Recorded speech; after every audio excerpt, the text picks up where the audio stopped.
2016, c'est lui, le général Fernand Amoussou. C'est à travers ce slogan que les travaux de mise sur pied du mouvement Patrie et Démocratie MPD se sont ouverts ce matin au Palais des Congrès de Cotonou. Personnalités politiques, hommes et femmes venus de tous les départements du pays ont répondu présents à l'appel de l'ancien ministre de l'Agriculture de Yahi Boni. Ce mouvement qui voit le jour est le rassemblement de toutes les forces qui ont le souci de rebâtir la cité, mais également de travailler de façon à reconstituer l'unité nationale. Les défis de ce regroupement sont donc clairs. Des gens sont restés insatisfaits par rapport à comment notre pays se conduit. Des gens ont exprimé des indignations. Mais d'autres ont compris qu'il ne s'agit pas simplement de s'indigner. Il faut s'engager. Il ne faut pas s'engager isolément. Il faut rester organisé. De petites unités ont commencé par voir jour ici et là. Certains ont approché Fernand Amoussou. Lui-même a exprimé des intentions à des amis qui ont fini par se retrouver. Travailler ensemble, jour et nuit, pour bâtir un plan de comment nous organiser pour porter le message, pour porter le combat politique. Avec lui, nous avons parcouru Monts et Vallées, nous avons parcouru tous les départements de ce pays pour rencontrer dans la plus grande intimité, dans le plus grand anonymat, les amis représentés ici aujourd'hui. Oh, que c'est beau! Cette salle est pleine à craquer. Mais si on nous avait donné un peu plus d'espace, nous ferions venir du monde. Mais le monde ne fait pas l'affaire. C'est la qualité des hommes ici représentés qui m'intéresse. Plusieurs mouvements politiques, tels que les Femmes Baromètres, le réseau Atao, ont pris part au lancement du mouvement Patrie et Démocratie. Un soutien de taille s'est aussi annoncé. Aujourd'hui, je veux vous dire avec la plus grande conviction des valeurs qui me portent que c'est terminé. Le désordre est bientôt fini. Je suis l'homme de deux généraux, Mathieu Kérékou, Fernand Amoussou.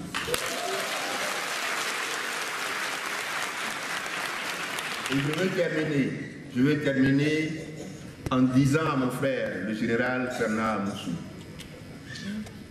le devoir d'État, c'est un devoir sacré. Votre personne ne compte plus.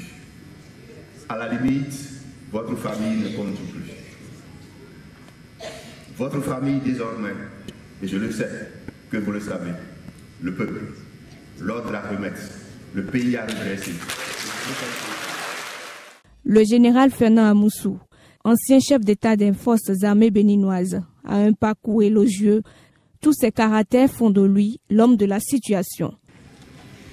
Le général Fernand Amoussou est né à Clapé le 25 juillet 1955. Il a été chef d'état-major général des forces armées béninoises entre l'an 2000 et l'an 2005. Il a commandé la force de l'opération des Nations Unies en Côte d'Ivoire d'avril 2005 à 2010. Le général Amoussou s'est engagé dans l'armée à 19 ans. Après avoir obtenu le baccalauréat série C 2 années plus tôt. Il a été l'officier d'infanterie parachutiste formé à l'école d'infanterie de Montpellier en France et des troupes aéroportées de Pau. Il est également diplômé de l'école d'état-major de Compiègne et de l'école supérieure de guerre de Paris. Il a été auditeur du Centre des études stratégiques pour l'Afrique des États-Unis et l'Institut des hautes études de défense nationale de France. Il détient en outre un diplôme d'ingénieur en électronique d'une université de Beijing. Ayant fait le choix de servir son pays dès son plus jeune âge, Il s'est illustré comme un officier de très grande valeur, ayant toujours à cœur de réussir dans toutes les responsabilités opérationnelles qui lui ont été confiées. Ses qualités foncières et ses états de service lui ont valu d'être nommé directeur de planification et de la coopération militaire au ministère de la Défense nationale par le président Soglo en 1995. Jeune colonel, il est nommé à 42 ans chef d'état-major de l'armée de terre par le président Mathieu Kérékou. 3 ans plus tard, il est nommé chef d'état-major général des forces armées du Bénin. En même temps, il est promu au grade de général de brigade. Dans ces différentes fonctions, il a en particulier conçu et mis en œuvre une grande réforme des forces armées béninoises afin de les transformer en une véritable institution républicaine et professionnelle.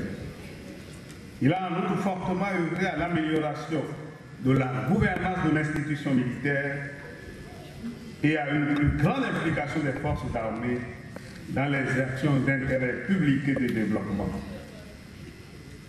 Préoccupé par l'égalité de chance pour tous les fils et toutes les filles du Bénin, il a fait tout ce qu'il a pu pour rendre opérationnel le lycée militaire de jeunes filles de Nafitengou qui a ouvert ses portes aux premières filles en 2001. Il considère l'ouverture de cette école comme l'une de ses plus grandes satisfactions et je crois qu'il a parfaitement raison. Il s'est également beaucoup investi dans les négociations politiques sur les mécanismes de sécurité collective de la CEDEAO et la mise en place de sa force en attente. Il avait déjà perçu l'impérieuse nécessité pour les États africains de mutualiser leurs moyens de sécurité pour vaincre l'insécurité. En 2006, il prit le commandement de la force de l'opération des Nations Unies en Côte d'Ivoire, nommée par le secrétaire général des Nations Unies, Kofi Annan. Après en avoir été le commandant adjoint d'août 2005 à mars 2006. Il est confirmé à ce poste par le secrétaire général Ban Ki-moon dans cette mission au service de la paix pour l'Afrique et pour le reste du monde. Il a montré toutes ses qualités d'homme politique et son habileté de fin négociateur. Outre ses 35 ans de service opérationnel dans l'armée à divers niveaux, il a été consultant de plusieurs organismes internationaux sur les questions de transformation militaire lors des transitions démocratiques. Il a aussi été membre des missions de bonne volonté et de médiation, notamment au Togo et en Guinée-Conakry. Il continue d'être au service de la paix et de la sécurité, de la démocratie en Afrique, en fournissant au gouvernement et aux institutions internationales des analyses stratégiques sur les évolutions en Afrique. Il a reçu des décorations non seulement dans son pays, mais en France et dans plusieurs autres pays africains. Voilà l'homme. Il veut être le prochain président de notre pays. Prenant acte de la confiance que ce mouvement politique a placée en lui, en le désignant comme son candidat, le général Fernand Amoussou, ancien chef d'État des forces armées béninoises, rassure les uns et les autres de sa disponibilité à servir le peuple. Il n'y a pas de fatalité à la situation que nous vivons. Nous pouvons les relever. Je suis venu pour vous saluer, mais vous dire toute ma confiance. La confiance que je place en chacun d'entre vous pour que nous nous rassemblions tous. Nous ne pouvons gagner que dans le rassemblement. Et vous avez commencé ce jour un grand rassemblement que je souhaite ouvert à d'autres sensibilités, ouvert à d'autres qui ne sont peut-être pas encore avec vous. Mais c'est dans le rassemblement que nous pouvons gagner. Gagner le défi de vaincre la pauvreté et de relancer la croissance et l'emploi.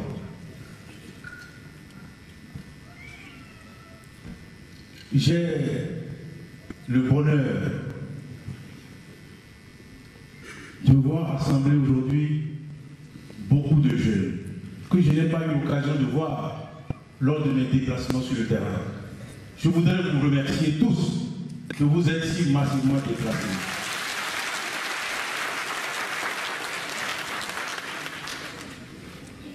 Je voudrais remercier tous les artistes qui se sont produits ce matin. Le professeur Pierre Méquin vous a très brièvement parlé de moi.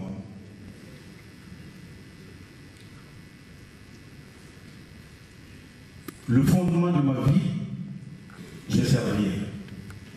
Être au service de mon pays. Être au service de mes compatriotes. Je n'ai rien fait d'autre dans ma vie que de servir, que de prendre des risques pour mon pays, pour mes compatriotes. Et si votre rassemblement de ce matin vise à me demander de continuer à servir, de continuer d'être à votre service, je ne me déroberai pas.